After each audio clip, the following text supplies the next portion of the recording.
11, questions orales. The honourable member for Durham. Madam Speaker, Scott Bryson wanted to stop the $700 million Davie shipbuilding contract. Scott Bryson, Judy Foote, and the MP for Beausejour were lobbied by corporate friends to kill the deal. The only reason they didn't was the fact that their actions at Cabinet leaked out. Admiral Mark Norman was not the source of the Cabinet leak, but his was the only name put forward to blame. Why? The Honourable Minister of Justice and Attorney General. Mr. Speaker, Madam Speaker, we have full confidence in our government institutions, and they all function very well in this case. The RCMP investigated, Madam Speaker, and laid charges. The investigation, the decision to lay charges, and the prosecution was handled by the Prosecution Service of Canada, Madam Speaker, as was the decision to stay charges. All of those decisions were made independently of the Department of Justice, of my office, and of the Government of Canada, Madam Speaker. Our institutions are functioning well, and the rule of law is alive and well in Canada. The honourable member for Durham. Madam Speaker, we're confident the Director of Public Prosecutions did their job and made the right call to admit there was no case against Mark Norman.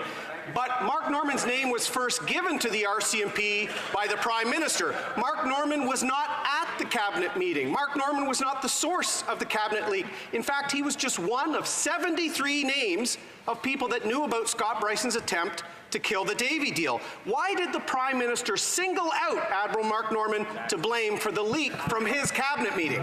Hear, hear. The Honourable Minister of Justice and Attorney General. Madam Speaker, as the honourable member well knows, investigations are the realm of the RCMP in Canada, and they did that. Madam Speaker, as the honourable member well knows, the decision to lay charges, to evaluate that evidence and lay charges, rests with the Public Prosecution Service of Canada, and that was done here, as was the decision to stay charges, Madam Speaker. The honourable member for Durham. The Prime Minister gave Mark Norman's name to the RCMP. The Prime Minister's office resisted giving documents to Mark Norman's lawyers. The Prime Minister team counseled witnesses. The Prime Minister's lawyers asked the prosecutors if they could engineer issues at trial. The Prime Minister's office even used code words to avoid revealing Mark Norman's name in documents. Direction, deception, and delay. That's the Prime Minister's record of political interference in the Admiral Norman affair. When will he apologize to Mark Norman?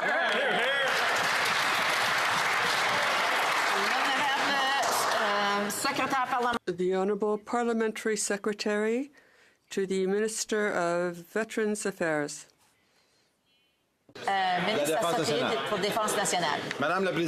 Madam Speaker, there have been accusations against Vice-Admiral Norman, and they were stayed.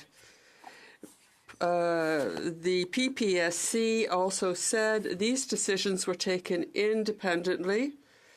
There was no influence exerted from the outside on the PPSC, and this includes political influence in the decision to stay the proceedings. Any contrary assertion is absurd. The honourable member for Bellechasse. Madam Speaker, it's simple. When the Liberals came to power, they did everything they could to prevent Davie Shipyard from getting the Asterix contract, which was essential for the Canadian Navy. What did they do? The Prime Minister launched an investigation to look into it. When will the Prime Minister apologize and promote the Vice-Admiral, not demote him? The Honourable Parliamentary Secretary. Madam Speaker, there was no other factor taken in coming to this decision. There was no contact or influence from outside the PPSC, and this includes political influence. This decision was taken this week. Charges against the Vice-Admiral were stayed, and each decision was taken independently. The honourable member for Bellechasse. Madam Speaker, this is ridiculous. There are all kinds of skeletons in the Liberal closet. Even the clerk of the Privy Council. They should tell the truth. Because here's a man who stood up for the Canadian Navy, stood up for jobs in Quebec, stood up for Davie Shipyard. The Honourable